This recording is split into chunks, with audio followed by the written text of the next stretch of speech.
Ouais. Et question suivante, on va rentrer un peu plus dans le détail de la compète, entre guillemets, mais bon, je pense que ça peut prendre aussi le cadre du tennis loisir. La question, c'était préparation physique chez les U14, quel domaine, qualité à prioriser? Alors, chez les U14, ce qui est très important, c'est la croissance. Ouais. Et ça, il faut absolument tenir compte de l'âge biologique et pas de l'âge chronologique. Mm. C'est-à-dire que ce qui est écrit sur la carte d'identité, des fois, c'est pas vrai. Et on le voit tous. Mm. Il y a des enfants qui Ouais. ont 13 ans et qui font 1,80 m et on a l'impression que c'est quasiment des adultes. Et puis à l'inverse, il y a des enfants de 13 ans, c'est encore des enfants ou des pré-ados. Et en Ouais. fait, ils n'ont pas eu de pic de croissance. Mm. Et donc, c'est pour ça que toute cette phase-là, elle est extrêmement importante. C'est là où il y a Osgood, bon, les classiques. Mm. Euh, mais par contre, cette période-là, elle est hyper importante de se poser déjà cette question-là, où il en est dans sa croissance.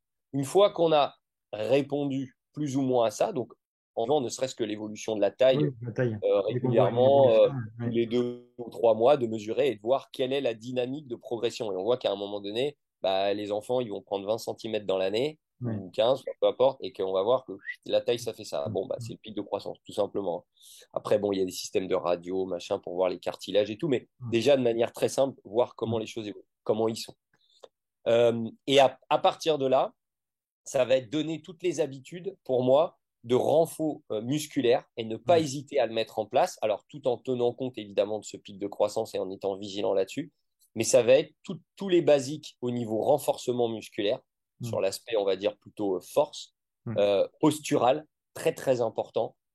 En fait, ça va être de préparer le Mm. jeune à ce qui va lui arriver après son pic de croissance et après, Mm. c'est-à-dire de la muscu qui soit un petit peu plus lourde et qui soit surtout bien placée au moment Mm. de faire tous ces exercices-là. Donc ça, c'est un premier point important. Deuxième point important, comme ils vont grandir, il va y avoir une perte des repères. Les bras s'allongent, les jambes s'allongent, et des fois, on a l'impression que eux qui étaient super coordonnés 2 ans Ouais. avant, Petit, deux ouais. ans plus tard, on a l'impression qu'ils Ouais. ils ont des bras, des jambes, il y a eux et il y a leur corps, Ouais. et ça connecte pas. Donc tous les aspects motricité, coordination dans ces moments-là, en fait, va les aider à pouvoir remettre finalement et à faire une mise à jour du process, quoi. Et de se dire, bah, ok, tu as des bras qui font 5 centimètres de plus, des jambes qui font 10 de plus, et bah, du coup, bah, Mm. on va recoordonner tout ça. Donc il y a tout cet aspect coordination, motricité qui va être extrêmement important. Et il y a évidemment toutes les qualités aérobie, endurance qui sont également Mm. importantes à développer parce que c'est le moment où on va commencer à créer de plus en plus de volume, encore une fois, pour pouvoir préparer ce qui va se passer après. Alors Mm. bien sûr, après, la quantification de la charge, c'est là où il faut être juste dans ce qu'on propose et pas être en surcharge parce qu'il ne faut pas oublier que c'est une phase pendant laquelle il y aura déjà un accroissement de la taille énorme. Ça veut dire qu'il y aura déjà une dépense énergétique Esthétique, ouais. énorme pour grandir finalement. Mm.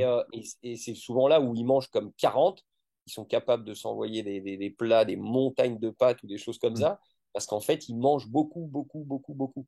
Et c'est le moment quasiment en proportion dans notre vie où on mange le plus.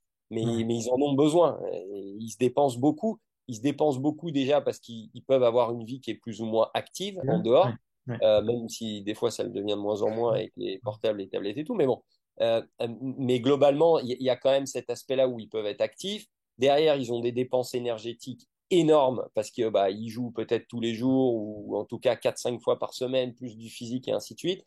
Et en plus, il y a ce paramètre de croissance qui est énorme. Donc, Ouais. c'est vraiment une période qui est très intéressante, mais qui est très délicate parce que, bah, intéressante parce qu'on prépare l'avenir, mais qui est très délicate parce que, bah, faut jongler entre le tennis, les matchs, les périodes de récupération et surtout un physique qui, pour moi, doit être vraiment préparatoire à ce qui va se passer après sur les plutôt 15 18 quoi. Ouais. Et tu vois, ça me fait revenir sur la question de tout à l'heure, en tout cas sur la remarque qu'on s'était dit qu'il fallait aborder. Tu parles de préparer justement pour l'avenir, mais tout à l'heure on parlait du rapport prévention-performance. Ouais. Ça me fait penser au lien, ça me fait le lien là. Est-ce que tu peux redonner à tout le monde la stat que tu as fait, la stat, cette donnée-là que tu nous avais explicitée à Lyon sur la conférence et qui moi m'avait fait, oh! Ah ouais, autant, tu vois. Ouais, ouais. Bah, après, moi, c'est un peu mon dada aussi, hein. Quand on Ouais. disait de créer son cadre, moi, c'est un peu mon cadre. Mais quand j'ai commencé vraiment la préparation physique il y a 20 ans, je faisais à peu près 80% de physique performance et 20% de physique préventif. Parce que c'était peu développé, parce que c'était réservé aux kinés et ainsi de suite. Ouais. Et le fait de me rendre compte de certaines choses, que c'est bien, ils s'entraînent, mais qu'à certains moments, ils peuvent être blessés, et que du coup, il y a une rupture dans la continuité d'entraînement, et il y a des arrêts, et, il faut recommencer, et ainsi de suite, au fur et à mesure, et puis d'avoir beaucoup échangé, d'avoir observé, d'avoir là. Maintenant, je suis quasiment, alors je ne vais pas dire dans le ratio inverse, parce que ça dépend des moments, mais je suis quasiment sur un 60-40 ou un 3 quarts, un quart sur Mm. du préventif par rapport à de l'aspect performance. Alors, il y a des moments où il y a des Oui. séances où ça va être 80 de performance et 20% de préventif, bien sûr. Mm. Mais au global, je vais quand même toujours garder ce préventif-là. Pourquoi? Parce qu'un jeune, ou un moins jeune, mais Mm. qui s'entraîne régulièrement, qui ne se blesse pas, il peut encaisser les charges d'entraînement, Mm. il récupère mieux, il peut Mm. enchaîner, il ne se blesse pas, il y a de la continuité. Plus il s'entraîne, plus il progresse a priori. Mm. Et plus il progresse, plus il a de chance d'être compétitif après en tournoi. Mm. Et donc aujourd'hui, des jeunes qui feraient 10, 12, 15 heures de tennis par semaine avec 5, 6 heures de préparation physique, donc qui s'entraînent 20 heures par semaine et qui ont 13 ou 14 ans et qui font 80 ou 90 matchs dans l'année, Mm. ils n'ont aucune blessure pendant un an. Mm. Chapeau. Ouais, c'est Ça clair. veut dire que, ouais, bah Ouais. ouais. Mm. Non, mais comme on disait, le côté positif, Ouais. non, c'est pas quelque chose d'évident. Ouais, c'est clair. C'est quelque chose d'extraordinaire dans le sens où ça veut dire que il y a eu un renfort musculaire qui a peut-être été bien fait, il y a une quantification de la charge qui a été bien dosée, il Mm. y a peut-être un suivi médical qui a été bien fait. Je ne sais pas quels sont peu importe, mais en tout cas, je trouve que c'est quelque chose de très très bien et de très valorisant qu'il faut mettre en avant. Et quand on disait de construire la confiance, ça va aussi passer par ça. Mm. Justement, par ce côté de dire, tu as vu, cette année, il y a eu des bons résultats, il y a eu des moins bons résultats. Par contre, jamais tu n'as Ouais. pas raté un jour d'entraînement. Ouais. Parce que sinon, on s'entraîne, on s'arrête 3 semaines, on va chez le médecin, on fait des examens, on va chez le kiné, gna gna gna, et on reprend progressivement. Ok, si ça arrive, c'est pas Oui. grave, ça, on est toujours plus ou moins à la limite. Mais, mais si on peut en tout cas l'éviter ou tout mettre en place pour l'éviter, aussi bien à court terme, mais même préparer encore une fois les habitudes, les postures, comme on disait, s'échauffer, Mm. récupérer tout le renfort préventif, épaules, dos, par exemple, ce genre de choses, du coup, c'est ancré et on se pose même plus la question. Et on Mm. n'attend pas de se dire, ah, je me suis déglingué l'épaule et ainsi de suite, Ouais. pour pouvoir se dire, ah bah oui, ouais, maintenant je suis sensibilisé, maintenant je vais faire gaffe. Bah ouais, mais Mm. c'est mieux que rien, mais Mm. c'est un peu tard. Mm. Et, euh, et ça, c'est vrai que pour moi, en tout cas, c'est quelque chose de très important. Ouais. Et, dans les 4 dernières questions qui arrivent, ces 4 questions elles sont venues d'un jeune DE stagiaire que j'ai moi à Toulouse, qui était breton, enfin qui est breton, qui est descendu chez nous. Il a raison pour prendre le soleil. Et Oh, la on rentre Bretagne aussi. vraiment, on rentre vraiment dans le vif du sujet, mais très poussé, on va dire, de la compète. Et je pense que ça va être pertinent pour finir cette interview. Quel test physique prends-tu? Alors, Hmm. la question des tests physiques, pour moi, entre guillemets, il n'y a pas de réponse. Hmm. Pourquoi? Parce qu'en fait, tu vas tester la force, Ouais. tu vas tester la vitesse, tu vas tester la mobilité, tu vas tester l'endurance. Donc, tu vas tester un peu tous les paramètres. Mais encore une fois, ce qui est important, c'est surtout de se poser la question, ce test, est-ce qu'il est reproductible? Est-ce qu'il est pertinent pour évaluer la qualité physique d'un joueur de tennis? Hmm. À quel moment je le fais? Et ainsi de suite. C'est toutes ces questions-là qu'il faut se poser. Ce que je veux dire, c'est que il y a par exemple, on peut très bien imaginer faire un test, par exemple, comme on connaît de la navette. Pourquoi Ouais. pas? Ok, on peut faire un test de navette. Je veux dire, il n'y a rien de mauvais là-dessus. On mesure la capacité de vitesse, changement de direction, ainsi de suite. Hmm. Il peut y avoir des aérodimètres, mais il faut des cellules. Voilà, il y a toutes ces capacités de vitesse-là qui sont intéressantes. Mais surtout, la question, ça va être, est-ce que ce test-là est pertinent? Est-ce que je vais pouvoir le reproduire? Et pour moi, tout est bon. Exemple, je sais pas, à côté du club, j'ai 20 marches, je Hmm. pars d'en bas, et je vais en haut, je prends le chrono. Ouais. C'est un test physique. Ouais. Capacité de fréquence gestuelle, organisation, je fais mes 20 marches, quel temps j'ai fait, 3 mois plus tard, bah, je regarde, 1 an plus tard, 2 ans, 3 ans, 4 ans plus tard. Donc, Mm. c'est ce que je veux dire. Il n'y a pas pour moi de recette magique ou miracle. Bien sûr qu'il va falloir passer par une phase un peu de gainage pour voir bah, comment s'organise la personne, est-ce qu'il y a un déséquilibre ou pas, est-ce qu'il est Mm. capable d'être tenu ou pas. Voilà, il y a toutes ces choses-là au moment de test qui va être importante.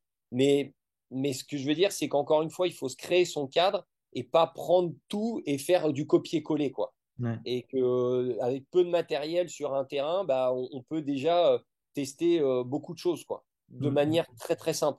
Il faut juste réfléchir à c'est quoi l'activité, qu'est-ce que je veux faire et comment je veux le faire. Mm. Mm.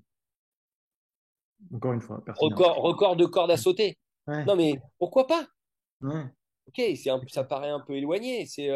Ça peut être, j'ai un tour autour de mon club de tennis qui fait, je le mesure, je sais pas moi, il fait 1500 mètres. Bon, bah ok, bah, peut-être que ça va être intéressant d'avoir en plus ces challenges. Bah, pourquoi pas? Mm. Enfin, voilà, ça peut Mm. être intéressant. Mm. Très bien. Question suivante. Comment suis-tu la charge?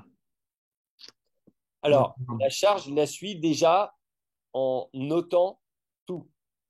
Alors Mm. avant, je notais papier, stylo. Maintenant, j'essaie de digitaliser un peu, même si je suis vieux, j'essaie quand même de faire l'effort. Mais en fait, tout ce qui est charge d'entraînement, euh, je le garde. Déjà, je compile tout. Et à partir de là, j'essaye. Alors, bien sûr, il y a plein d'outils qui existent. Mm. Suivi de la fréquence cardiaque, il y a des questionnaires qui existent et ainsi de suite.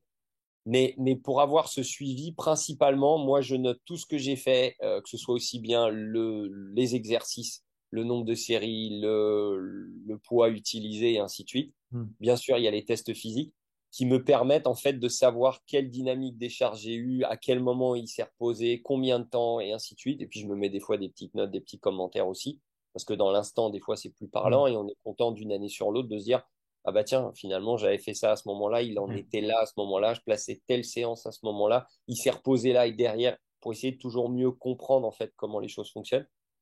Donc moi, principalement en termes de suivi de charge d'entraînement, c'est là-dessus que je suis à fond parce que c'est contrôlable et parce que c'est factuel. Ouais. Après, bien sûr, ce que je disais, il y a tout ce qui est variabilité de la fréquence cardiaque, les fréquences cardiaques sur certains efforts, voilà, des données plus, des datas plus scientifiques que j'utilise aussi à certains moments.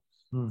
Mais il faut jamais aussi se détacher en termes de suivi de la charge d'entraînement, d'observer, Ouais. tout simplement J'ai ressenti. comment il est ou comment elle est, comment est mon groupe.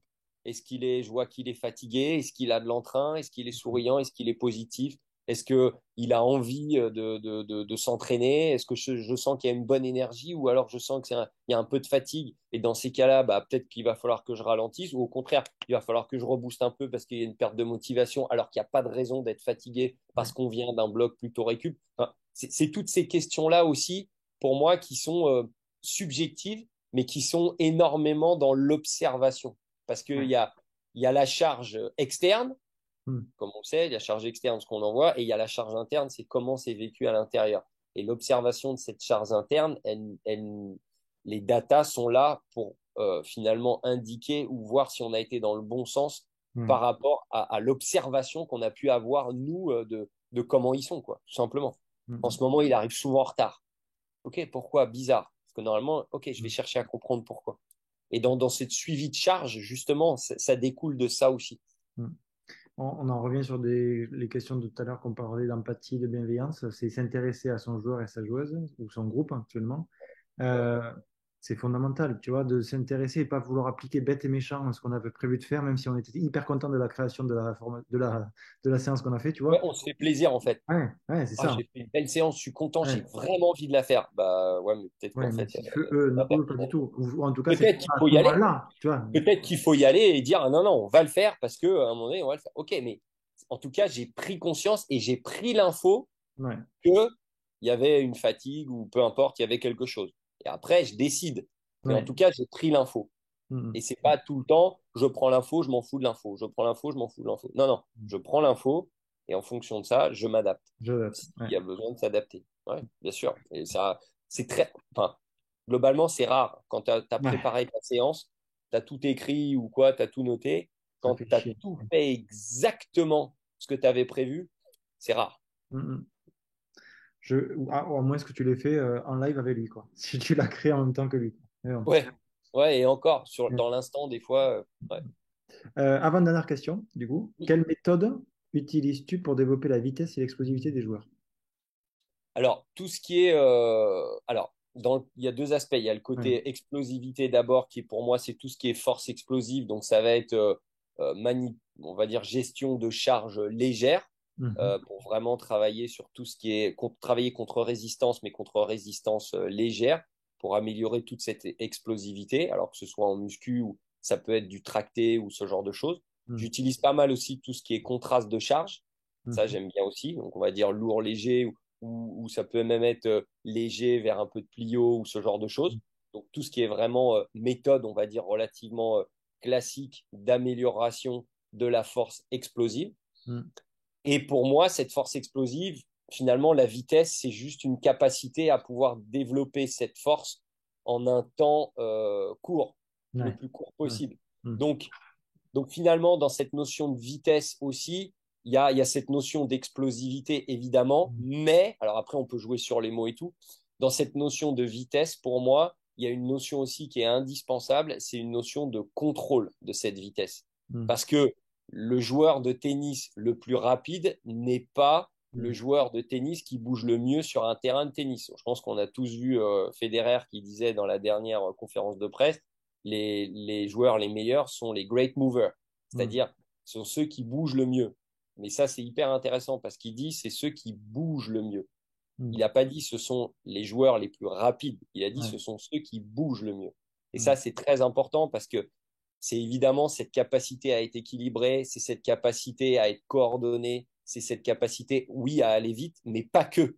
Et Mhm. souvent, on a un peu tendance à mélanger ça en disant on va travailler la vitesse, alors on va faire des sprints sur 10 mètres, des choses comme ça. Ok, mais l'activité, c'est quoi? On le sait, 80% inférieur à 3 mètres et ainsi de suite. Ouais.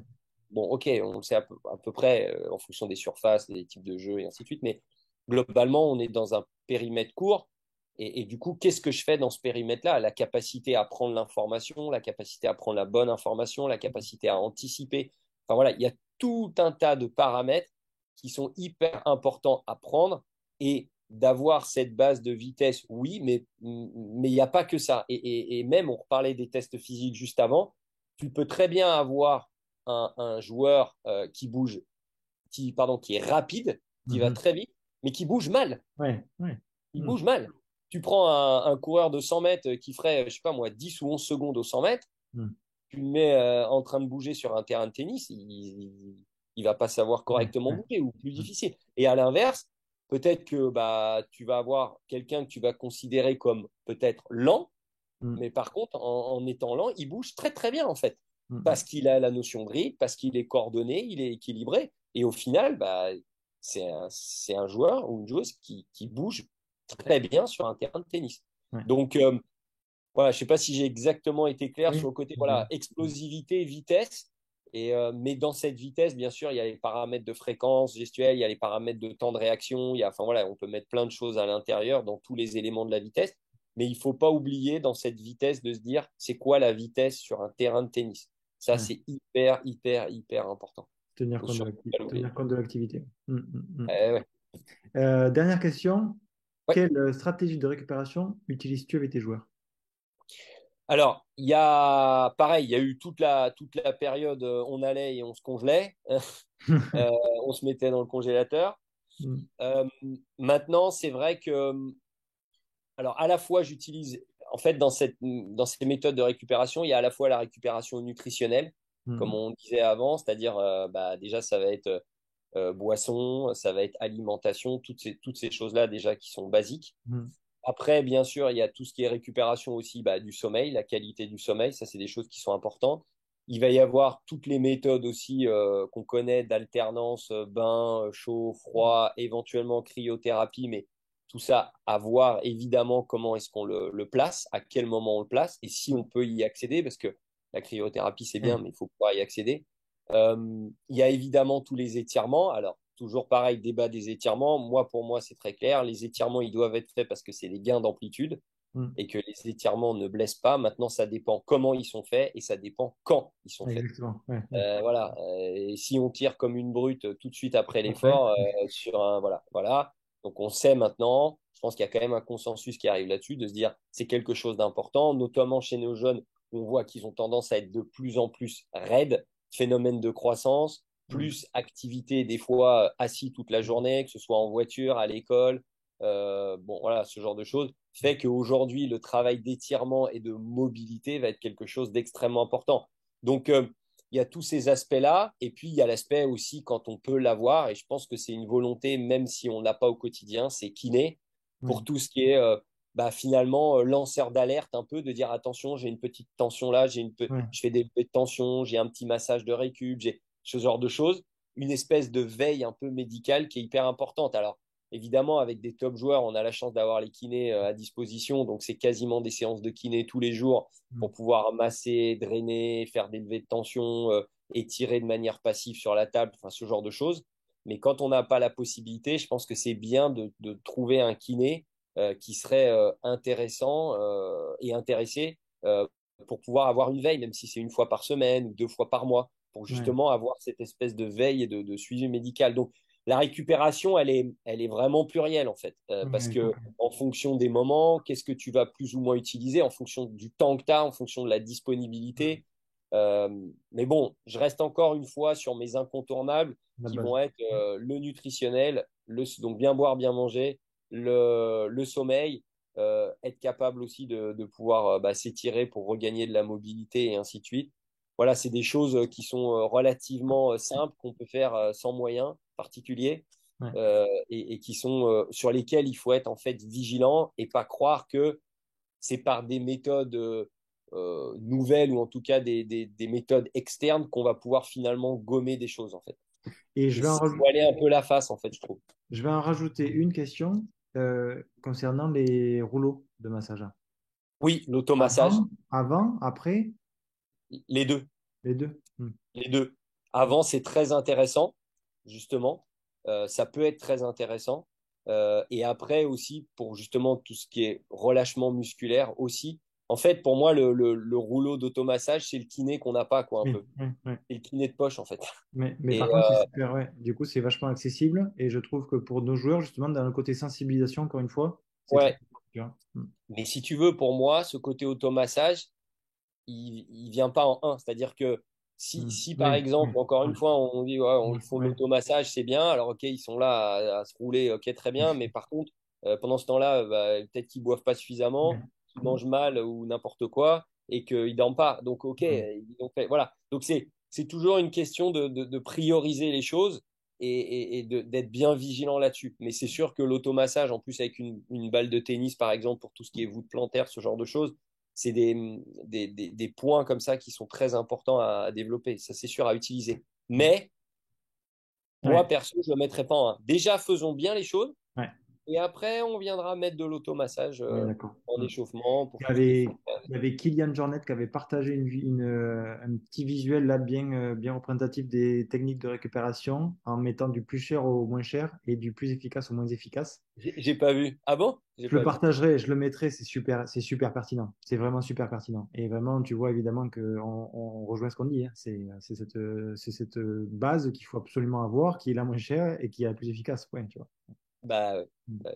Ouais. Pour finir et conclure et te remercier, s'il y a des personnes qui veulent aller un peu plus loin, est-ce que tu as comment dire, tu peux proposer des formations, des choses qui vont ou qui sont pas encore Ouais, en place mais qui arriveront peut-être, tu vois? voilà, ouais, c'est ça, exactement. Tu as pointé du doigt. Aujourd'hui, c'est vrai j'ai de plus en plus de demandes. Hmm. C'est pas quelque chose que j'ai fait, même si je suis un peu consultant quand même, et il y a des clubs de tennis que j'aide un petit peu à distance, en les conseillant, en les orientant sur certaines choses. Donc ça, je le fais avec plaisir. Mais sinon, sur vraiment de la formation telle qu'on connaît et telle qu'on peut imaginer, aujourd'hui, je sais que j'ai de plus en plus de demandes et Hmm. c'est sur la table, c'est en cours et ce serait avec plaisir que je vais mettre ça en place. Je sais pas quand encore, mais ouais, en fait, j'ai pas mal de demandes qui arrivent d'un peu partout Et à un moment donné, là, justement, c'est dans les tuyaux de se dire, bon, à un moment donné, il faut que je réunisse tout ce monde-là quelque part, et puis qu'on arrive à avancer ensemble avec ça. Donc, ouais, ça va. Mm. C'est des choses qui vont arriver. C'est en train de mûrir dans la tête. Il faut juste que j'organise, trouver le temps, Mm. euh, faire des choses bien dans l'ordre, pertinentes. Comme on disait, c'est pareil. Il faut déjà boire et bien manger et Ouais. dormir. Et donc là, c'est pour ça, faut faire les choses dans l'ordre. Mais oui, c'est quelque chose que j'ai envie, que j'aime faire et que j'aimerais vraiment mettre en place. Oui, c'est sûr. Donc, ce sera avec plaisir, quand ce sera le cas, de venir te rencontrer, de revenir pour moi à Annecy pour le coup, parce que ça va être, je me rappelle de finir ma préparation dans le lac de Annecy, c'était parfait. Ah, Et quand tu prends la respiration, que tu vois les montagnes, bon, ouais. Et du coup, ça sera aussi avec grand plaisir de communiquer tout cela aux membres de la communauté, parce que je pense que c'est merci. des formations qui seront super riches et super intéressantes, comme on a pu vivre en tout cas une petite partie à Lyon. Mm. Et voilà. Donc, du coup, je te remercie beaucoup pour le temps accordé. Bah, merci à toi. Et puis j'espère encore une fois que ça aura été utile. Et Mm. comme je dis toujours, que ça aura planté une petite Que du graine. bien. Et Ouais. que des fois, il y en a peut-être qui se diront, bon, attends, ce qu'il raconte là, il dit n'importe quoi, je suis pas d'accord. Ok, Mm. pas de problème. Mais par contre, ah oui, par contre, ça, j'ai pris. Et du coup, bah, c'est encore une fois comme ça qu'on va se construire son cadre et puis qu'on va avancer. C'est en étant critique, mais c'est en écoutant, c'est en s'informant, en s'intéressant, en restant ouvert, en Mm. étant aussi autocritique. Qu'est-ce que j'ai fait, qu'est-ce que j'ai pas bien fait. Donc, si j'ai pu apporter quelque chose, eh ben, tant mieux, c'est avec grand plaisir. Mm. Je pense que ce sera le cas. Merci beaucoup. Avec plaisir.